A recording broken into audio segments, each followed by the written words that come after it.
What's up, everyone? My name is Trent. This is Rams Talk coming at you with an election special. Who's going to win? Never mind. Forget that. This is not an election special. This is a bye-week special. One of many bye-week specials I'm going to have coming your way. I decided to reach out to some influential Rams voices out there, and I'm very fortunate and lucky to say that I got Jake from Downtown Rams on the show. So we have 2 hours of pure Rams talk with Jake, and we really cover a lot of ground. I mean, we ended this, it was like 2 a.m. for me. I was on fumes, but Jake was just bringing a lot of the energy, a lot of good stuff there. You can also find me on Instagram at LA Rams Talk, Twitter, Real LA Rams Talk, Fan to Fan Network, and the Flick app. There's a Rams group there. You can also find Jake on Twitter at Downtown Rams. He's got a podcast, Downtown Rams, and he's got a website. So he's all over the place, and he talks to Rams legends, and he talked to Kurt Warner. So he knows his stuff. He's a really good guy. And without further ado, everyone give a Rams Talk round of applause for Jake from Downtown Rams. All right, everyone, I have a special guest here. You all know him as Downtown Rams. Jake from Downtown Rams, thank you for making Rams Talk. Good to see you. What's going on? Well, thanks for having me, man. Not much is really, I mean, there's a lot going on in the world, but, enjoying the bye week, I guess. Yeah, like the election that we won't talk about. But, enjoying this bye week, or I'm saying that, but I'm actually not enjoying the fact I'm going through another work week without Rams football. It just seems brutal. Yeah, but that's what we can lift each other up for this, because it is kind of weird. We're not in or kind of out of our routine right now. We were just like before, just now we were just talking about like weird, random Donnie Avery, Brian Quick, Jonathan Franklin Myers stuff. So that definitely helps take our mind off the real world. So I'm just curious to know, what is your take so far on the Rams season today? What did you predict the Rams finishing this year at? Like, I had them 10-6. Where did you have them pegged? Yeah, so I had them at 11-5 with the opportunity to pretty much have their ceiling to me was just super high. I don't feel like they really had much of a ceiling. Like, as in a sense, it just went past the ceiling.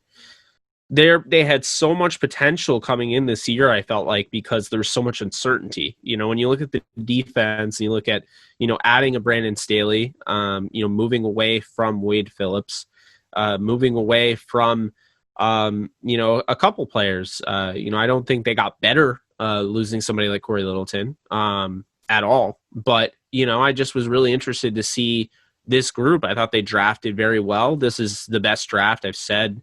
I don't care who likes that I'm saying this or not, but I think it's the best Rams draft in my lifetime. I thought they absolutely nailed it. They got, according to my value board, I mean, they absolutely crushed it. And, I thought the Terrell Burgess pick was phenomenal. I really like Cam Akers. I didn't like the pick at the time, went back, watched 10 games of him, realized I missed a lot on him. And I think he's like, I think he ended up being my running back one after, which they drafted my running back one the year before in Darrell Henderson. So, I think they've done a nice job, bringing this team together. It's good to see guys like Terrell Burgess and Jordan Fuller, who I totally missed on, by the way. I'll say that right now. I didn't even have Jordan Fuller in my – yeah, that's fair. I didn't have Jordan Fuller in my top 350 players, though. Like, I was very, very low on him. Or no, I did, but like my point is I didn't have him getting drafted. So he gets drafted and he ends up being really good. Wasn't a big fan of John Johnson either. I was big on Desmond King, who's pretty good, but John Johnson ended up proving me wrong. So I like when the Rams prove me wrong, but they proved me right in a sense. They got my number one tight end. He may not do anything this year, and I don't care. Bryson Hopkins is going to be a star in the future. When I spoke with Bryson at the Senior Bowl, he told me, they really envisioned him and Tyler Higbee being a tandem. So he was really looking forward to that. but they added Terrell Lewis, who I think is going to be a huge factor, not just as a pass rusher, but I think he's really underrated as a run defender at Alabama. There were other guys that I preferred, but getting Terrell Lewis in the third round I thought was a good move. The only thing I worry about is his injuries, and that's the only thing to worry about. And then they got my guy Van Jefferson, who I can tell you, being at the Senior Bowl, he just dominated. He was the fastest recorded time at the Senior Bowl for anybody. So that idea that he can't stretch the field, I always reject, because I think he is very fast. I think he's shown you that the Rams kind of see him in that light. But that doesn't mean he can't also, do what Kupp and Woods do as far as, dominating the middle of the field, being a reliable target on third down. He needs to be used more. It's that simple. But when you look at getting Tremaine Ankrum, a guy I think is going to be playing in the league for 10 years, a productive guard that at some point could play tackle. I think he might start someday for the Rams. The only pick I didn't like was Sam Sloman, and I said that. I mean, there were a lot of kickers that went. Personally, I don't really scout kickers, but based on the kickers I liked Tyler Bass. I liked Hot Rod, Rodrigo Blankenship, because I saw him at the Senior Bowl. And I'll be honest with you, I really liked the kid from this area, Justin Rohrwasser. He's actually from my area. He went to my school. So, I liked him. He got picked by the Patriots. But all in all, man, best draft I've ever seen the Rams make in my lifetime. Wow, that's saying a lot. That's saying yeah. And so Jake here, I forgot to say this up front, but so he has a podcast, he has a website, he's on Twitter, he's everywhere, Downtown Rams. And when I first got into the Rams digital world and joined, first it started with Twitter, Downtown Rams was, and I was telling you before, was like the North Star. And there was so much information because especially back then, when you're St. Louis Rams, there's no national coverage. We're talking about Jim Thomas for the St. Louis Post-Dispatch, that's our guy. And then Jake with Downtown Rams, and his basically he would accumulate or compile a list of all the players that the Rams had a meeting with or a conversation with, or sorry, not Rams, but draft prospects would have conversations with or meetings with, and where they met with them. Was at a game, was at the combine, something like that. So I would take that list. I even think I reached out to you a long time ago. I'm like, hey, can you put that somewhere so I can access it all the time? And then I would cross-reference it with people who were at the Senior Bowl. And usually that would give me a good idea of perhaps based on the position who the Rams would be interested in taking. Because if they were playing in the Senior Bowl and they met with the Rams and they were a position that the Rams were interested in, most likely the Rams would draft someone on that level. But going back to a couple things you said regarding Van Jefferson being the fastest guy at the Senior Bowl, and I think what we've seen from the Rams is, and this goes back to Taylor Rapp. And the reason why Taylor Rapp fell was because he didn't have the speed, just the straightaway speed, but he had the closing speed. When the game is playing and taking the angles and all these things, that's the speed that matters. Because when is a safety just running 40 yards trying to chase someone? It doesn't happen too much. They're playing with people in front of them, or they're just going back 15 yards to help out. So when you look at the players and their speed and how they play within the game, I think the Rams are great at actually seeing how do they. We're talking about analytics, what do these traditional metrics mean compared to actual game play? And so I feel like the Rams are starting to really kind of connect that. And then also going back to Terrell Lewis being a good run stopper against the Bears, fourth down, right? So, that just goes to show how effective he can be off the edge. So, I think their draft class is insane. They're not even using all of these guys. Van's not in that much. Cam's not in that much. Burgess is out now for the year. Ankrum hasn't played. Hopkins hasn't played. And Fuller has played only a handful of games. So when these guys really I think probably next year will really be the coming out party for this. And so I'm really excited about that. I think the Rams' strategy of the third round, the second, the third round, the fourth round picks, and getting those compensation picks is really that formula. Well, I mean, they have to because of all the hot top end salaries. But so the Rams are 5-3, and granted, coming off the Miami game, it's kind of a bad taste in our mouth, 5-3. But if they can go 5-3 in the second half, they're at least 10-6. I think they get in the playoffs that way. How do you see the second half shaping up? And I think this is kind of for me. I just real quickly I look at it as if the Miami game is an aberration, then they can definitely go 5-3.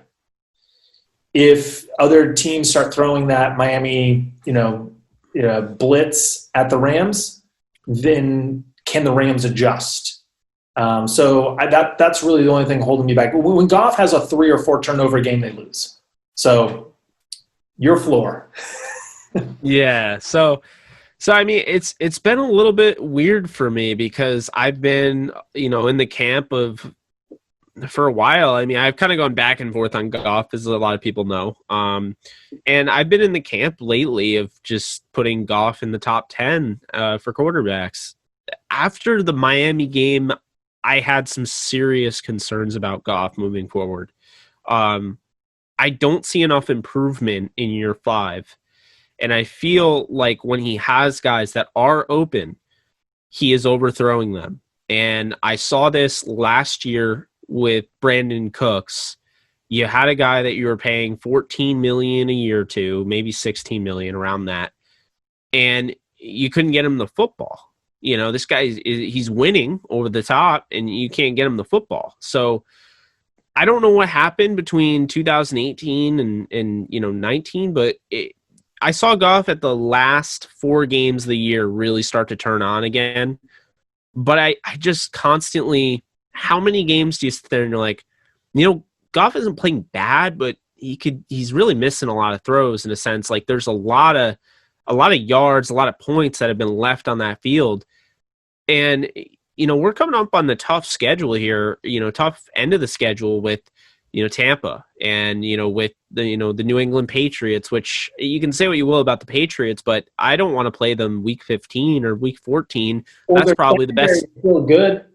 Yeah, that's probably the best time for them to play anybody because I think they're going to figure out whatever they're doing. And I know people are giving up on them, but here's the facts. They didn't trade anybody away. They only added players at the deadline. And at the end of the day, it's Bill Belichick. It's a defense that was number 1 in the league. Cam Newton is fine. I think Cam Newton is also trying to get back to football strength because he came off COVID-19. So, I mean, I just think that whole COVID thing really derailed them, and that is not a gimme game. And just like we expected going into the year. The Jets game, I would say gimme, but at the same time, the Jets will probably be a lot different, towards the end of the year. You'll see more. Gimme though. It definitely could be, but hear me out when I say Michael P. Ryan will have an opportunity to really get involved in that offense. Denzel Mims will have an opportunity to really get involved in the offense. I'm saying the Rams probably win comfortably, but don't be surprised if the Jets come out and they're like, okay, Denzel Mims is a threat. Michael P. Ryan looks good. I believe in Sam Darnold personally. I wouldn't be surprised, but right now would be the time to play the Jets since they look abysmal. And I will say the Rams, what's going the Rams' favor is they have somebody on the Jets sideline in Adam Gase that's always, helping out the other team. So, you have those 2 games, which, you could say gimmies. I would probably just say the Jets is a gimme, but even the Jets could be interesting later on in the year. You have 2 matchups with Arizona. You have 1 matchup with the 49ers, which at this point it could be very interesting because it doesn't look like Garoppolo or Kittle will play. But I'm sorry, I can't give Sean McVay the benefit of the doubt against Kyle Shanahan. Shanahan has stifled Sean McVay over the last 4 meetings. So, to me, I would not give that a gimme at all. And then you have the Seahawks twice. So it's not an easy road ahead. at all. And if Jared Goff is going to have those games where, yeah, I just don't have it today. Like, I mean, I can put up the stats and, you know, if we hold Russell Wilson to 170 yards, I can win. But, like, no, he's going to have to play very well. And this defense, we have been lucky with this defense. Brandon Staley, the way I predicted this season going at 11-5, I had them catching fire towards the end of the year because I felt like their defense would be behind. It's a limited offseason. You're installing a new defense. Well, that wasn't the case. The defense looks great, and they're ahead of schedule. And so, you know, I think really the only thing, if you want my honest opinion, I don't worry about this team except for Jared Goff. If Jared Goff plays like he did in 2017, he plays like he did, you know, up until week 11 or week 12 in 2018, the Rams are going to win the Super Bowl with this team. They really are. If he plays up to that level with the weapons, with the defense, the way they're playing, assuming they come off the bye and they pick up where they left off while getting healthier with, I mean, that's going to be crazy getting Ashawn Robinson in there and Jordan Fuller is going to be healthy. I mean, I think this team does win the Super Bowl, and I think they would probably play the Steelers, I would say right now. But it's all up to Jared Goff. I think that's really where we're at. I mean, and I don't want to give Sean McVay an excuse because I don't think Sean McVay has been the best play caller ever. I've been saying, I said on my podcast and starting to, you know, gain some steam. I said Sean McVay should give up the play calling. I think he is a fantastic schemer. I think he's a fantastic play designer. And I think he has obviously total recall. But one thing with Sean McVay, whether it's he either doesn't know what he's doing as far as calling plays in certain situations, which I don't buy that, or he gets in his head too much. He's too knowledgeable. He knows so much. And I think he gets in his head, and there's a lot of plays where you hear Goff saying can. That's because, you know, Sean McVay's in his ear telling him certain things. And I think at the end of the day, the Rams have gone away from what made the Rams their brand of football on offense. They don't scare anybody anymore because the Rams have neutralized themselves, and Sean McVay has neutralized himself in a sense. He went away from calling plays and then letting defenses fear him, and now he fears the defenses. If you notice, it's not, I'm going to call this and I'm going to shove it down their throat and I'm going to win. It's, well, this is my call, but I'm going to back on that. I'm going to backtrack that. Jared, you hear me here? I see, you know, it's cover 2, you know, like I don't like our play call. And you don't know in that situation, and this is the scary thing, is we don't know how many times the Rams have called the right play for the right situation and have audibled out of it and created themselves in a whole mess. We've seen consistently Sean McVay and Jared Goff have had to use timeouts early on in games because they're running out of time on the play clock. I think they do way too much trying to, you know, have this trickery, and ultimately, I think it might actually be affecting Jared Goff, but it's definitely affecting Sean McVay's play calling. I think Sean McVay is having some sort of he's battling with himself because I think he knows what he has to do, but he just can't commit all the way to it. And he goes back. It's like, here's an example. First down, the Rams run the ball. Maybe they get 2 yards. Sean McVay looks at that, 2 yards, that's a failure. Got to pass now. Instead of saying, well, we will end up averaging 5 yards per carry if we just keep doing it. So instead of it then being, you know, so it's 2nd and 2 or 2nd and 8, and then they run, and then it's, you know, 3rd and 3, right? And then you can pass, but you have an easy thing there. So he'll go run, pass, punt, run, pass, punt, and he's always having this struggle. And you know, what do you hear every week? Yeah, based on the situation, the defense was presenting itself, you know, and it didn't work into the flow of the game. And it's just like, do what you have to do what you want to do. You know, you have a very solid, above average offensive line. You have a stable of talent at running back and wide receiver. Why don't you just assert yourself?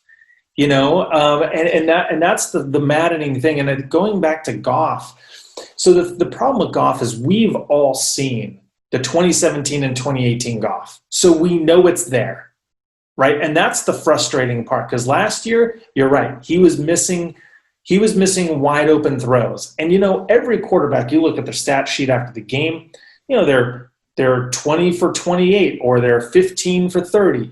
Every quarterback misses throws. Like, it's not that just happens every game. It's not a big deal. But when you see it repeat, like, oh, that was a third down completion that, like, Goff is, or, Kupp is open and Woods is open and Everett's open. And I don't know how many times that's happened the last 2 years. And I feel like the Rams went into this season, and I'm okay with this if they kind of manage Goff so he's not turnover Goff. Because the Rams can win games if he's not turnover Goff, right? Like, this is the Trent Dilfer, the Joe Flacco, the Kerry Collins. These are like, the quarterbacks that weren't amazing statistically or didn't have all the arm talent, but they just managed the game and they ran the ball and let the defense do its thing. And Jared Goff, I feel, can be that guy, but with a little plus. Like, he can make those throws. But if you start asking him, because a lot of his decision-making has really been crap. And the one thing I'm curious to get your opinion on, how come we don't really see any 50-50 balls? I'll watch Ryan Fitzpatrick, and he's throwing it to Devontae Parker, with a guy blanketed Devontae Parker, and Devontae Parker goes up and makes the catch.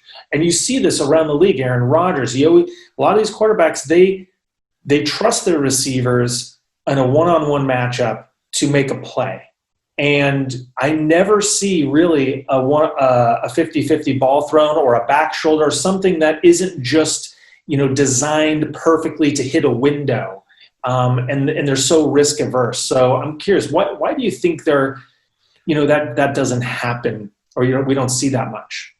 Well, it's a great question, but I think you have to start off with the Rams chose Van Jefferson over Denzel Mims. So they could have had that opportunity, and I'm not knocking them on that, because I know a lot of people wanted Denzel Mims. I wanted Denzel Mims, but then when they drafted Van Jefferson, I'm like, am I higher on Denzel Mims long-term? Yes. Do I like Van Jefferson more? Like, he'd be like my favorite player of the two? Yes. So they could have gone either way, but they have shown over, since McVay took over, they don't care about, that height for the receiver. They just don't. Woods is 6 feet. Kupp is 6'1". Although one thing I'll say is Kupp, his ability, to go up and pluck the ball out of the air, I think is underrated. He did a lot in college. They just don't use him in that way. But I just think they don't really care. They've had an opportunity to go out and get a guy that can, jump up and 6'5", 6'6", jump up and make the catch. They could have went out and got, Travis Fulgham. They've nailed UDFAs, and, they don't get those guys. And that's the thing. I just don't think they're interested in that. That's not their game. But, I forget who said it. It might have been Charles Davis on my show. I know Rams fans are listening to me and thinking, well, what about Josh Reynolds? What about him? Because I'm waiting for him to take that next step, and I feel like Josh Reynolds is just 6'3", Kupp and Woods in a sense. He's a short and intermediate guy. When they throw the deep ball to him, even when he caught the touchdown, he doesn't have a feel. He doesn't have a feel for it. He mistimes his jump consistently. We saw it in the Eagles game, in the red zone, the game they lost in LA. It was Avonte Maddox, the 5'9", towering 5'9" Avonte Maddox, shut him down because he mistimes his jumps. He doesn't box defenders out. He's not a big-bodied receiver. I see that often used, and that's not the term for him. A big-bodied receiver is DK Metcalf, who, by the way, if the Rams wanted a true deep threat, a true go up and grab it type of guy, a true superstar, because DK Metcalf will be the best receiver in the league at some point, if he's not already, and we don't know it. They could have drafted him over drafting a safety in the second round. Or how many picks did they have before they traded back like 4 times before they ended up getting I know. And they let him go to the Seahawks. I think now they'd trade Taylor Rapp for DK Metcalf right now. Oh, yeah. I remember just seeing tape of Josh Reynolds just smoking guys down the sideline, for deep balls. And granted, those are college corners, so it's, you take that with a grain of salt. But I mean, I thought you could bring that element. And, you look at what I think Josh Reynolds has been incredibly solid. He doesn't really. Oh, absolutely. He doesn't. In his role, he's been solid and he's reliable. Yeah, I didn't think he was ever going to be an upper echelon, but I thought that maybe they would take more deep shots with him. Even Gerald Everett, like not so much deep shots, but you're talking about red zone. These are guys that you look at with their big bodies, and I just kind of felt like maybe they could be utilized more instead of just end arounds and jet motions. What's your take on our three-headed monster? Because I showed this in my last video, and I really respect Malcolm Brown, right? And I'm not complaining too much that Malcolm Brown's in there because he's just a solid back. The pass pro is really his calling card. Getting the tough yards is, he's great at that. But when Cam Akers, he caught that pass out of the backfield towards the end of the Miami game, and he made 3 guys miss. And then the very next play, Malcolm Brown's in. And I'm just thinking to myself, what are we doing here? Like, I know they're bringing pressure, but like, if you can't figure it out, and even in that situation, even if they bring pressure, you want Cam Akers in there to leak out, to grab another pass in the flat. So like, there are times where I'm just like, you need to have a guy who can be a playmaker. We need a play to happen. And Cam Akers is going to give you that ability. What was it against Washington when he scrambled for that 40-something yard run? He has that ability. And so I would really – I look at him, I look at Darrell Henderson. I mean, that's a 1-2 punch. Granted, none of those guys are like a Mark Ingram style. But when the Saints had Ingram and Kamara, how that was such an effective tandem. And also, I don't understand why Darrell Henderson and or Cam Akers have at least like 6 receptions between them a game. Because like that's the Drew Brees special, and it works. And you get these guys, you get them the ball in space, and you let them do their thing, and those are such as our friend Jordan Rodriguez would say, a layup. And this is back when we had Gurley and that offense was rolling. I mean, how many catches did Gurley have? And it just these are little things that frustrate me a bit, but I'm from the camp of, and this started in the Super Bowl against the Patriots, and it was run the ball. And, I'm not a ground and pound guy, but like when you have guys that can run the ball and they're racking up yards and it's effective and the defense can't stop them, you got to do it.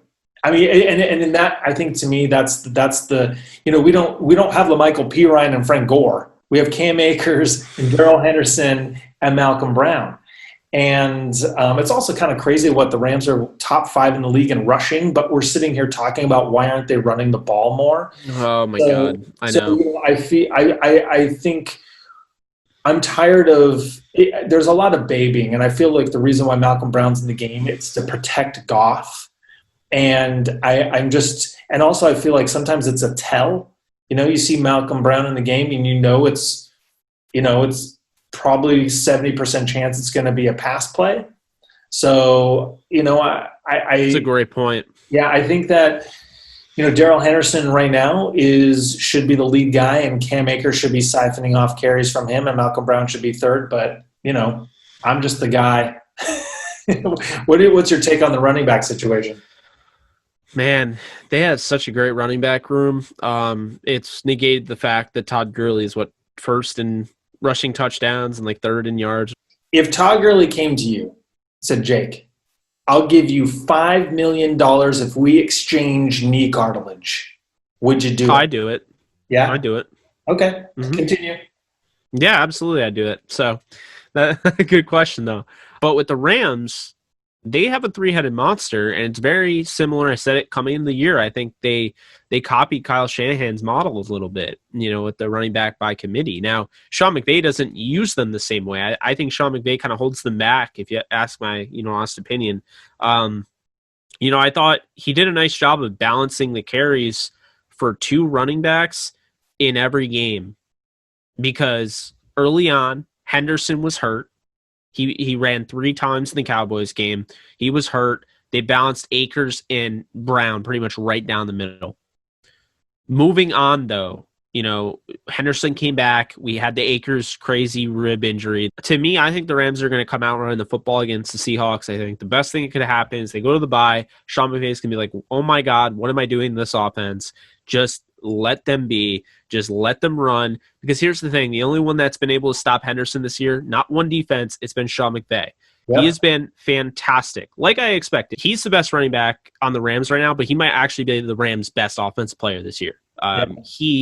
They need to start really, using him. I'm really surprised with his physicality. I think that, I didn't know much about him when he came to the Rams, and I thought, okay, he's more of the speedster, third down back, not your workhorse, not going to be durable in the middle of, but in the trenches. But I mean, he's, like Sean McVay said, a little keg in there, and he doesn't shy away from contact. That's really good to see.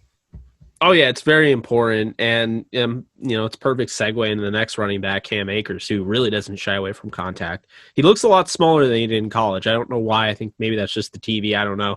But he is somebody that he got hit behind the line of scrimmage more times than, anybody should in college.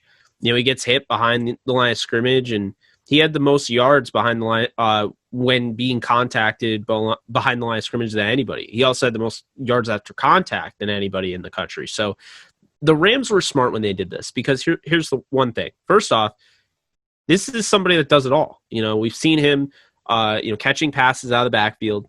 He's got great vision. He honestly I'm not going to say he totally reminds me of him, but he has some Marshall Faulk to his game. He does. When he gets out in space, he is fun to watch. He has those jukes. Guys. I mean, yeah, exactly. Yeah. He doesn't run the same way. Faulk had a very smooth way of running the football. Akers is kind of violent.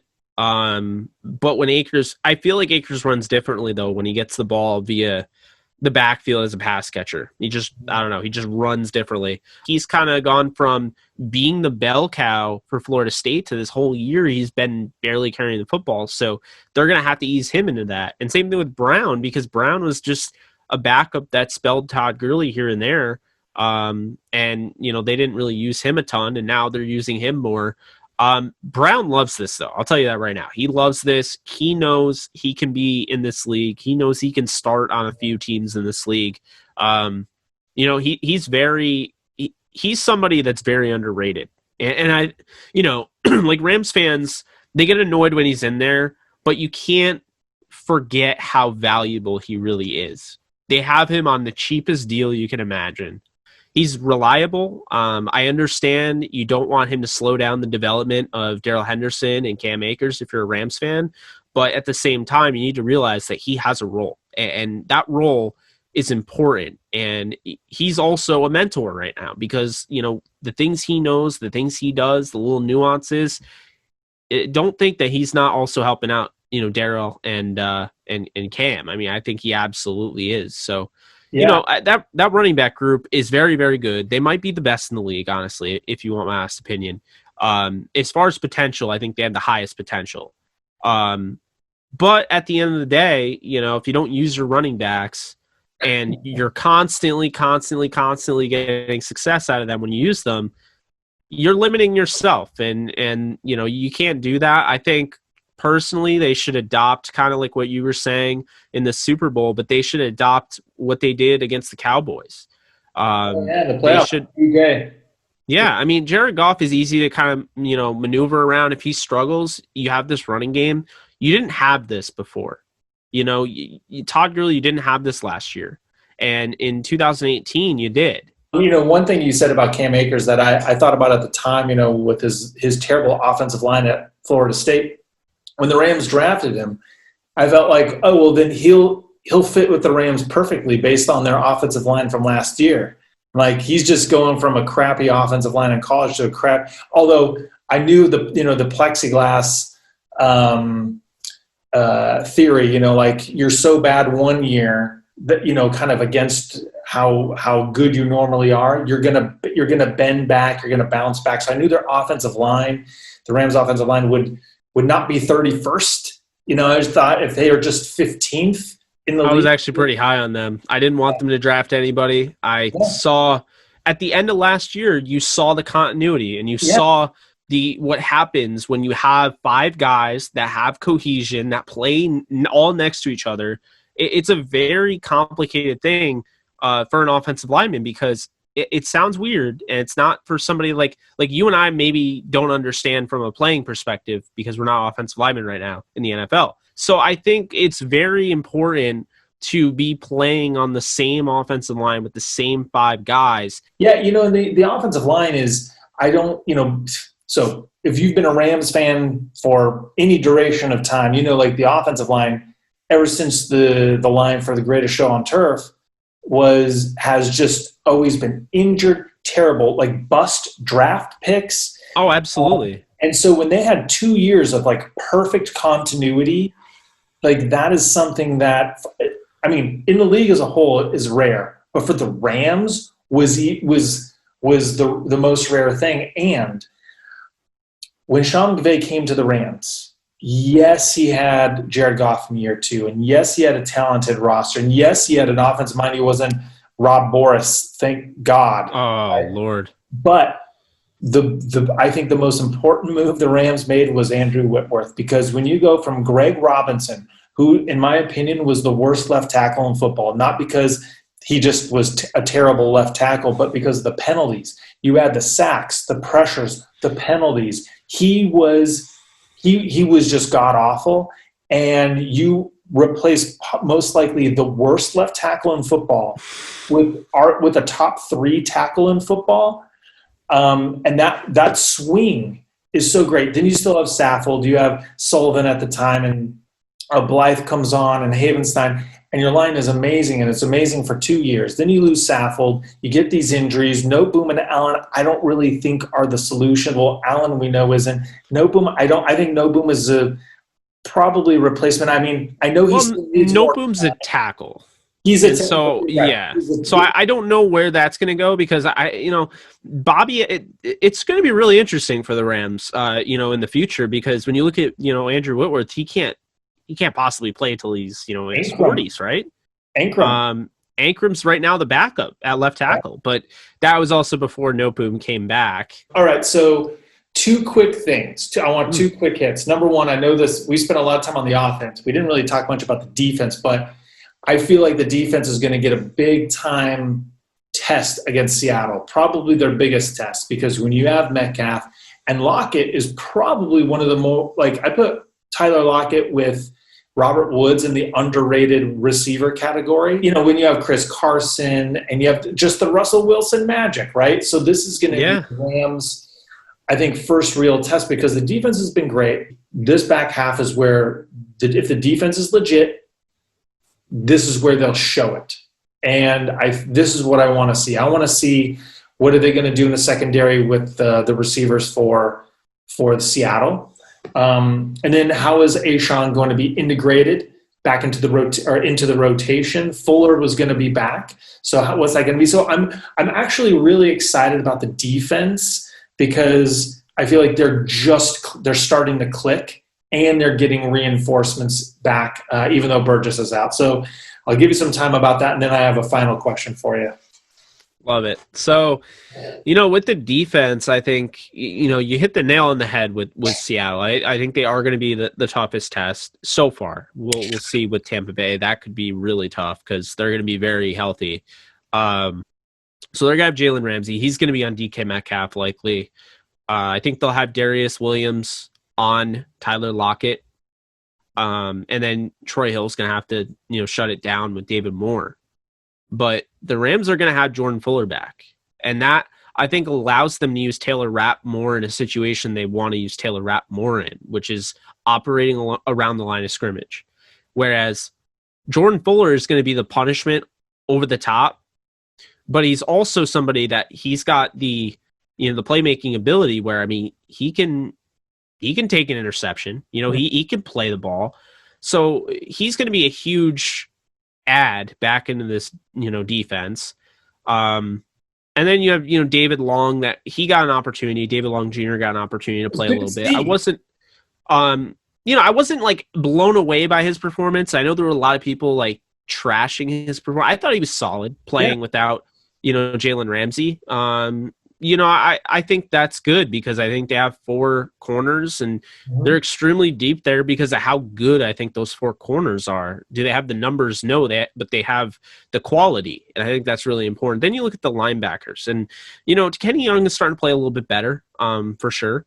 I think Micah Kaiser, obviously, he's had a solid year, man. I think he's been a solid contributor. I mean, again, I always have to throw it out there. I think Corey Littleton would have been a gem in this defense, but if we don't have Corey Littleton, Kaiser and Young have been solid. And then I think you look at the pass rush.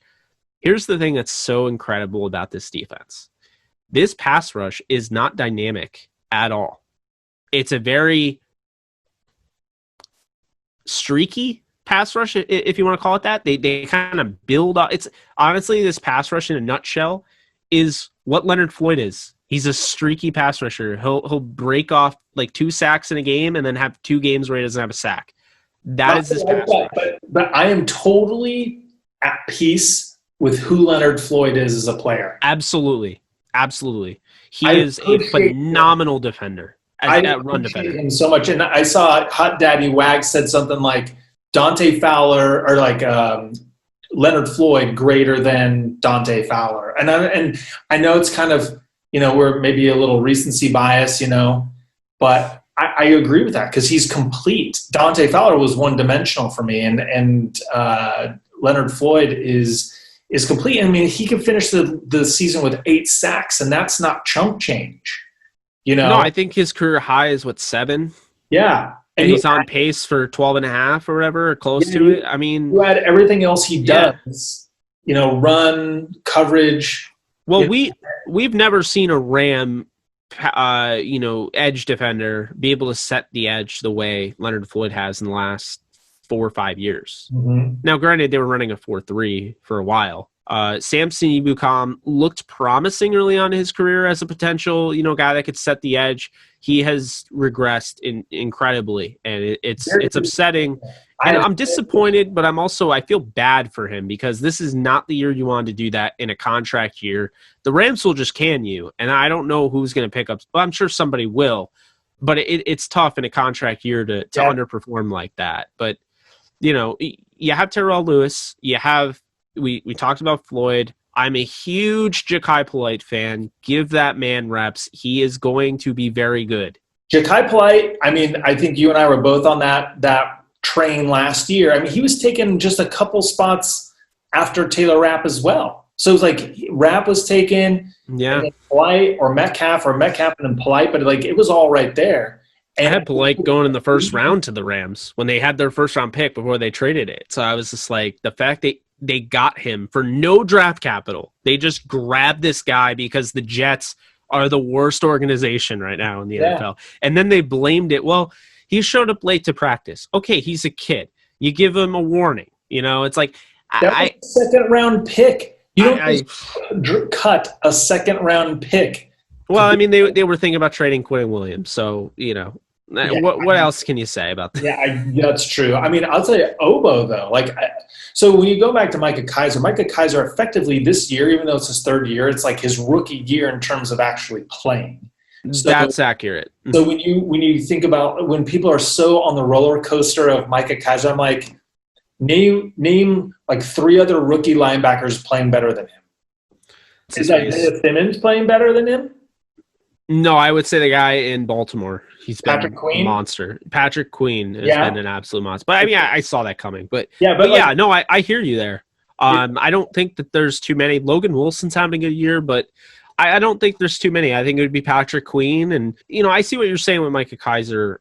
I think the thing that was, that cautioned me, it just seemed like they were putting all their eggs in a basket with Kaiser and Young. And I felt like, you had something special in Corey Littleton. Now, he's struggling with the Raiders. I don't think the Raiders use him correctly. I think the Rams had the perfect fit for Littleton. I think the linebackers, as far as like what you were saying with Kaiser, like I think the issue was not so much about just Kaiser. I think it was the fact that it was like Kaiser was the highlight. I don't think that people were ready for that yet, or some were. I certainly wasn't. I felt like the linebackers needed some punch to them, and I didn't feel like they had it. Like a Littleton Kaiser combo would be perfect. Our linebackers, and I think, the more we see with some of these injuries and the rotations coming around, and I think, for Taylor Rapp, that's playing in that area, that hybrid safety / linebacker, kind of what Terrell Burgess is, basically a defensive back, but, can, Isaiah Simmons almost. And I think that's really like the Rams. It goes to show they don't value the prototypical linebacker position or player.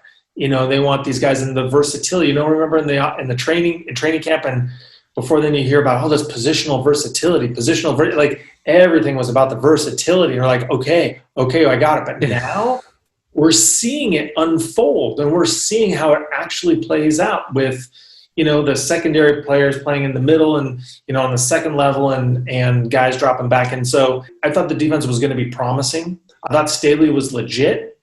I thought it would take at least, in this year, maybe the second half of the season before they clicked. And I even thought it would probably take another full season until he got all the personnel he wanted to. Because usually it takes like a season or two to really kind of get all the players that you want. They've exceeded my expectations. And we haven't even talked about Jaylen Ramsey, who's just like a Swiss Army knife. And I totally agree and agree with how they use him and appreciate how they use him. And how physical he is for being like you look at him and he just looks like a regular built person, not a football player. He looks like a cornerback and he hits like a linebacker. And I absolutely love that about the guy. Well, I remember people saying with Marcus Peters in college at Washington that he was like what Jaylen Ramsey is, and Marcus Peters isn't. He didn't end up being that. And I just think Jaylen Ramsey is the best cornerback in this league, and the Rams had an opportunity to go out and get a superstar to pair with another superstar in Aaron Donald. And that's how you build a foundation for your football team. And Jaylen Ramsey, part of his game, because this is actually something that he's really good at, is he's a big hitting corner. And, he really reminds me of Sheldon Brown in a sense, who played for the Eagles a while back with Brian Dawkins and Lito Shepherd and all those guys. So, I feel like, he literally, he can lay the wood, and he is a focal point of their franchise. You have Aaron Donald, you have hopefully Jared Goff, Robert Woods, Cooper Kupp. They've decided these are the pieces they want to go with long term. And I think they made the right decision to sign all of them, to be honest with you. So, I think it worked out well. And Ramsey he strikes fear in other teams. And I'll tell you this right now. Darius Williams has been huge for this team, because one thing Jaylen Ramsey is going to do, it's the same thing Patrick Peterson's going to do. It's the same thing Richard Sherman did. He's going to funnel all the throws to this side of the field, to the other side of the field, where he's not. And that is the opportunity. We saw it with the Legion of Boom, with Byron Maxwell in Seattle. We saw it, with the Cardinals. We're seeing it now with the Cardinals, with Byron Murphy. You see that when there's a guy that you just don't throw towards, it funnels all the throws to this side, and you put him on an island. And, we saw it with Revis when he had Antonio Cromartie, and you saw the Cromartie with all those interceptions he had. It's going to happen with Darius Williams. He's got incredible hands for a cornerback, and he's very instinctive, and he's turning into a low-key star. Yeah. And I think the Rams would be smart to sign him now. Well, if they don't sign him now, like during the season, he's a restricted free agent. So what tender do you put on him? I mean, do you just put a first and say, let's roll, it's not a ton of money, he's worth it. I'd give him what Nickel Roby-Coleman got. Yeah. I'd give him about, $4 million a year, $5 million a year. Yeah, they freed up some money too. So I believe, because he's always been talented. He just had one of those weird career paths, and He came from a program that got revived in UAB. He's an older guy, but he was there for the Ravens were ready to roll with him, and they loved him in preseason. And what ended up happening was Jimmy Smith came back. And when Jimmy Smith came back, their starter, I don't remember if he was suspended or hurt, but he came back and they activated him and they cut Darius Williams. They were trying to sneak him on the practice squad. Darius Williams has a chance to be that Antonio Cromartie with the Rams. And that's to say you got that type of player from nothing. You just threw in a claim and you got him off waivers. That just says everything. Well, and I asked this question before the season began. Like the Rams, gosh, for the past 5 years, their cornerback situation has been extremely volatile. I mean, you go back to when they had Tremaine Johnson, and then when Tremaine Johnson left, right, we had no one. And then we traded preseason. We got Marcus Peters. We get Aqib Talib, and then we're stoked. And then, Talib is injured a little bit. Then Peters is injured a little bit. And then Talib is out. And then we trade Peters. And then we get Ramsey, and Troy Hill's now getting a bigger role. And here comes Darius Williams, from the practice squad. And then Troy Hill's going to be a free agent next year. Darius Williams is going to be a restricted free agent next year. So then again, like, what is this shuffle going to be? Is it going to be David Long time, in one of these spots? Because are we going to re-sign both Troy Hill and Darius Williams? So, the cornerback position, I mean, obviously it's always volatile. Every position group is pretty volatile in the NFL. But I feel for us, it's, we haven't, aside from having Jaylen Ramsey now for multiple years, I'm just wondering if it's how much of a revolving door it's going to be in the nickel and on the outside.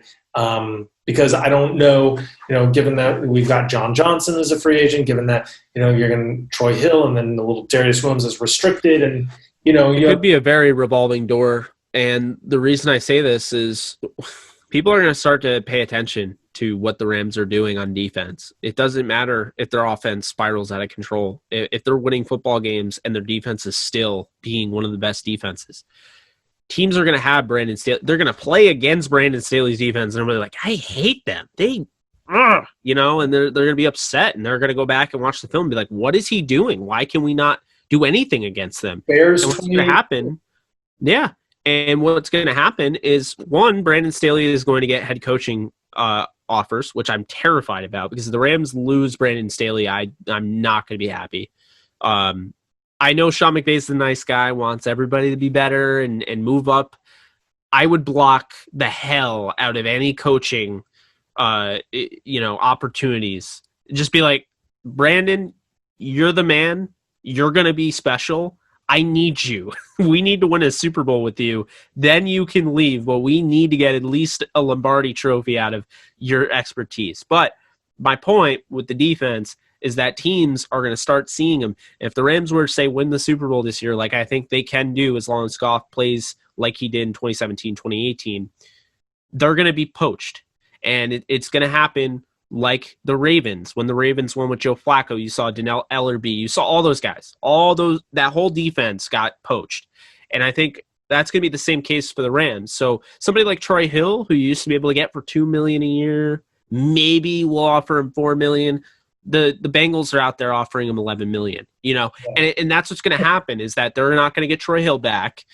Darius Williams, they're going to get challenged for Darius Williams. I bet you they put a first on him, because why would you not give up a second round pick to get a guy who I think is Antonio Cromartie right now? I mean, that's a good player to have. And it's like you're drafting him, so I would do that.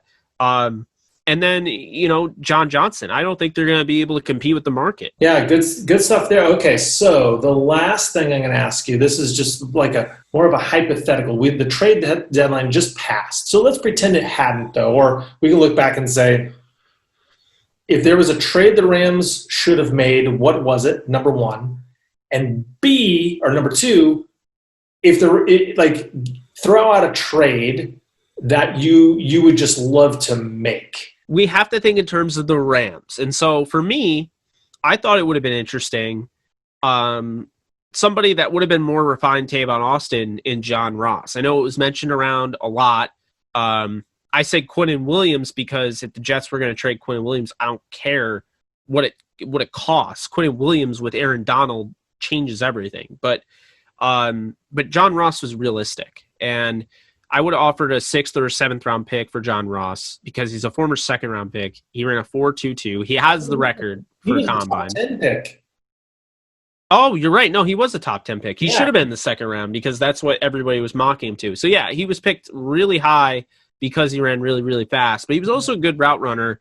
John Ross, to me, jet motion, over the top. Somebody that can come in and just dominate the slot. Just even if he's going over the top, you don't have to throw it to him. It's going to create diversion because, look, it's not John Ross and Jeff Fisher's, on Jeff Fisher's Rams offense. It's John Ross and Sean McVay's offense. So teams are going to have to actually, be accustomed to that. And this is another one. Jared Goff, his overthrowing, you may overthrow Brandon Cooks running a 4.3 something. You're not overthrowing John Ross. You're just not. He ran a 4.22. As long as he gets a clean release off the line of scrimmage, I don't think he's that bad at getting a clean release off the line of scrimmage. He was saying, he's like, I just want to play. He should have been traded. The Rams could have made an offer. As far as dream trade, I'm going to piss off people when I say this. It's going to be about Jared Goff. The Rams trade Jared Goff to the Denver Broncos for a pick, 1st round pick, and Drew Lock. The Broncos have talked about, there's already been stuff this year about the Broncos liking Sam Darnold more, wanting to pull the plug on Drew Lock. I think it's way too soon. You saw the guy win the game against the Chargers. He came back. He didn't play his best in the first half. Came back, threw 3 touchdowns, led that team to the win. He hasn't had Cortland Sutton all year. He's been hurt. He had the shoulder injury in the Steelers game, I believe. So he has battled back from an injury. He hasn't had his number 1 receiver. I know he's got Jerry Jeudy. He's got a lot of weapons. But things aren't going the way they were supposed to go. And Drew Lock, I think, to me, with Sean McVay's offense and the way he can move around, I think Drew Lock has some good mobility, a lot better than Goff. And I think if you were to come out and say right now, Jared Goff has reached his ceiling, this is as good as he'll be, Drew Lock, I think, can be better than what Goff is going to stay. If you're saying right now what we saw this year, I think Drew Lock can be special. Because, that's a gamble. Because I feel like everyone kind of knows what you're getting with Goff. But Drew Lock is still questionable in terms of, he hasn't played a full season. And he's been injured. And last year, they had Cortland Sutton and Tim Patrick and Hamilton, but, that pretty much was it. You have Jerry Jeudy now, and who's the other? Hamler, yeah. So, I feel like if they all had a full season together, maybe we kind of get an idea of what Drew Lock can be. That's an interesting trade. I didn't see that one coming. That's because you kind of forget about that. And then you have Drew Lock on the Rams, and you have Denver's 1st round pick. So, I think the thing is if you're trying to win a Super Bowl this year, do you think just inserting Drew Lock onto this Rams team gives you a better chance than Jared Goff this year? Because, also he's picking up a new offense. But, let's say he's just a plug and play, like he gets the offense. So we don't have to worry about that. Yeah. He gives the Rams a better chance to win the Super Bowl than Jared Goff. Well, I think it's really interesting because he's coming from a situation where I think he's got a good offensive line, but I think the Rams is a little bit better. I think he's coming from a situation where you have Phillip Lindsay and you have Melvin Gordon, and on paper that should be a good running group, but for whatever reason, I don't think they run the ball anywhere near as well as the Rams do when they run the ball. So I think he'd have a better offensive line, better running backs, and then I think not having Cortland Sutton's huge. I know we like to, we put together paper tigers. And I think that's what we did with Denver. Coming in this year, we saw Jerry Jeudy come off the board. We saw, KJ Hamler. And then we look at the way Tim Patrick's playing. We're like, whew, he's got all sorts of weapons. But he would have Woods. He'd have Kupp. He'd have Van Jefferson, Josh Reynolds, Gerald Everett, Tyler Higbee. He'd have that running back group. He'd have the offensive line. And then a Fangio defense. So, I mean, I think it would be all there for Drew Lock. It's a gamble. It is. But right now, I think where we're at with Jared Goff is that we're not seeing, and he's not getting any better. I don't know if he will, and he's still young. He's, 26, 25 years old. He is not getting any better since 2018. We haven't seen him take that next step. And the thing that I warn people about before you start freaking out that we're talking bad about Jared Goff is Sam Bradford is a perfect example of how you can kind of give him the benefit of the doubt for him struggling because he had 5 different offensive coordinators or whatever it was.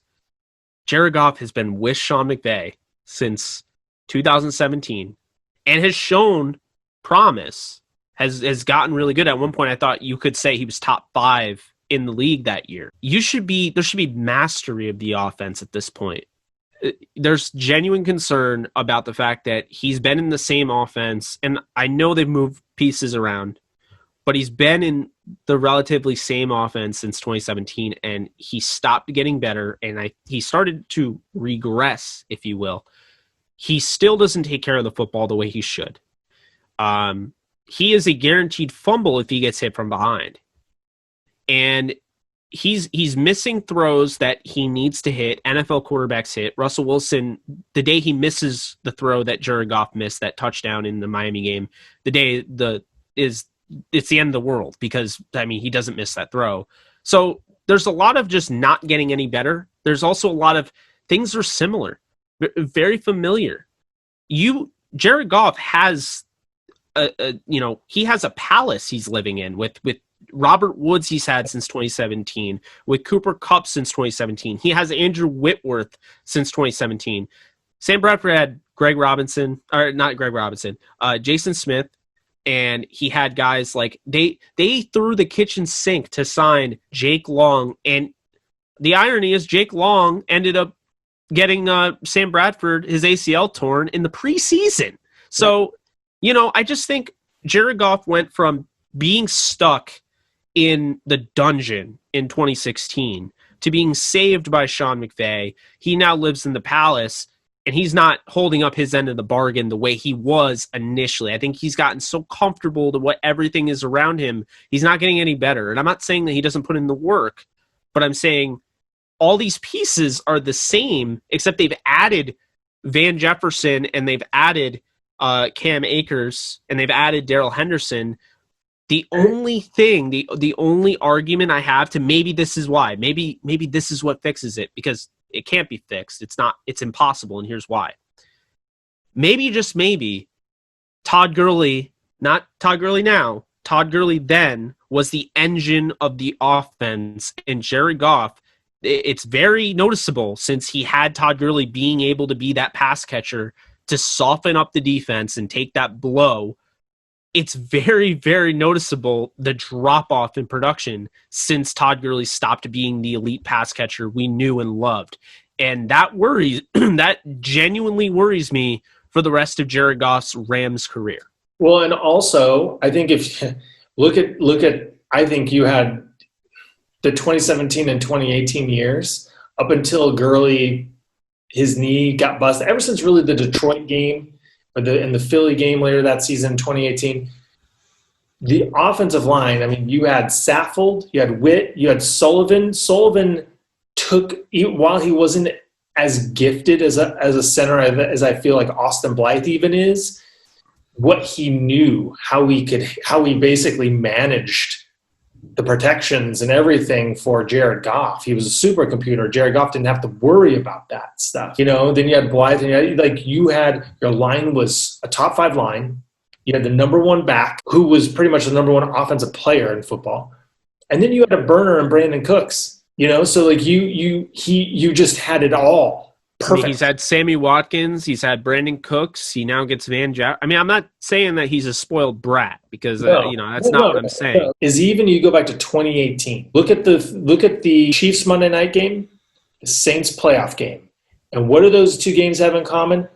Basically, no Todd Gurley, and the Rams win the game, and they win the game against Kansas City because of Jared Goff, and they win because there was the Rams had no running attack whatsoever. I know. That was all Jared Goff. And you go to the Saints game, Todd Gurley, like at the beginning of the game, the ball hits his hands, it's intercepted. He was just coming back from his injury. It was after the Dallas game, and he wasn't the same guy. And the Rams didn't run the ball at all. And so in Jared Goff, at the end of that game, he's getting hit. He's throwing it. He's just getting it out to, Higbee. And, that's Jared Goff stepping up and basically being the QB that wins the game for those two games. And so it's like, not only do you see that Vikings game where every throw was just beautiful and perfect, do you see these other games where the throws are beautiful and perfect, but he's actually winning the game? He's the reason why the Rams are winning. Well, the Vikings game was legitimately the best performance I've ever seen out of a quarterback. So it's really hard for me to it's not easy when I go off on Jared Goff, because it's really hard for me to think that what if this isn't the guy? What if he's reached his this is it and he couldn't get it done in the Super Bowl and he may never be able to get it done in the Super Bowl? What if that's not the guy? Because that's hard for me when I've seen Peyton Manning, I've seen Patrick Mahomes, Tom Brady. I've seen all these quarterbacks, and the best quarterback performance I've ever seen is the quarterback that I'm now advocating for trading him away for Drew Lock, who's never proven anything. Yeah. That's a tough pill to swallow. But it's because the consistency isn't there, and they have to be in a situation where everything is provided. I think that, and that's going back to what I said about this season with the Rams. I feel like they've contained him so much because turnover Goff. They did there's a reason why Sean McVay called 2 consecutive screens a couple games ago in the red zone, because he didn't want Jared Goff to mess it up. Yeah, it's and that's what it is.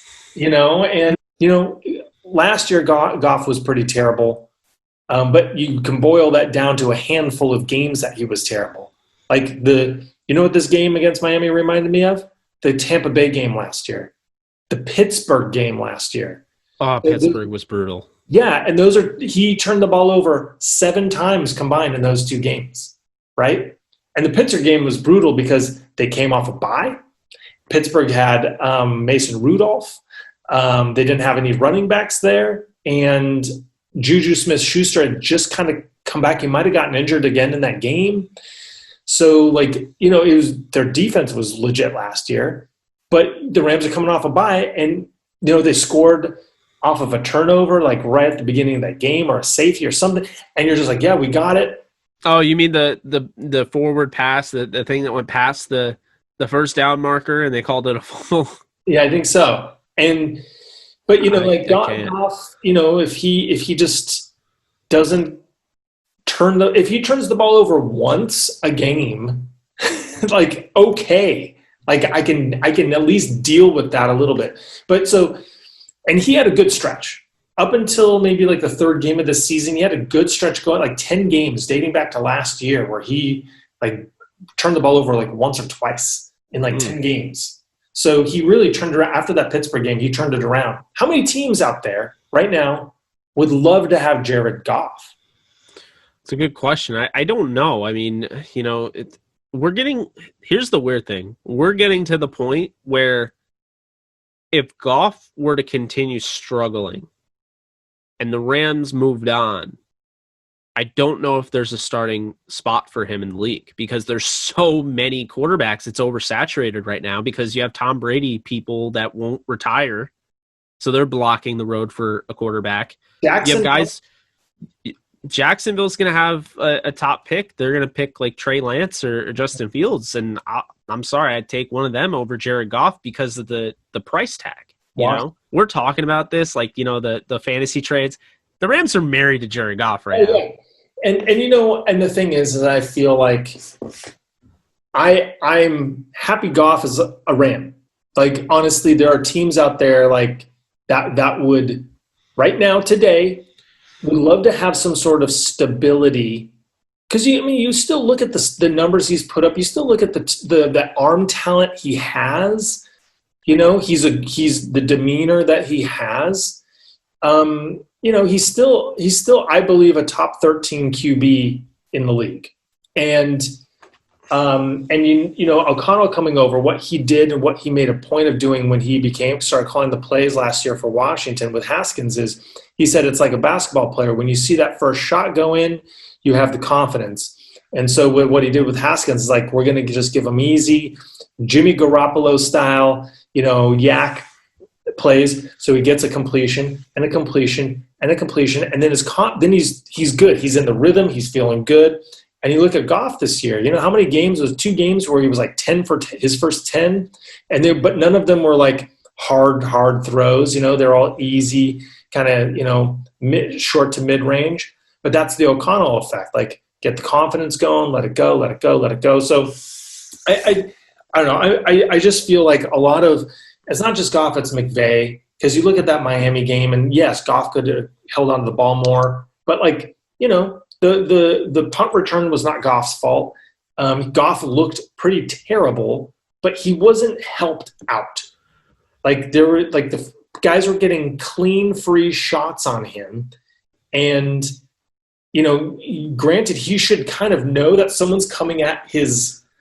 You would think not blind side, or that Darrell Henderson would chip that guy at least. Like, so, anyways, I kind of plugged where you are, but I'm sure I didn't hit all of the different channels. So officially, where can everyone find Downtown Rams? Well, Trent, I have to thank you for bringing me on here. I love talking Rams, and I needed this because, you know, I don't know how I'm going to survive this bye week, but this helped me a little bit. So you can find Downtown Rams at Downtown Rams. You can find us on downtownrams.com. You can find my company at DT Sports Network at www.downtownsportsnetwork.com. You can find me personally at jkbogandtsn. And I am on Twitter, Facebook, and Instagram. That's a lot. Thanks for watching, everyone, and go check out Jake on the Downtown Sports Network, Downtown Rams.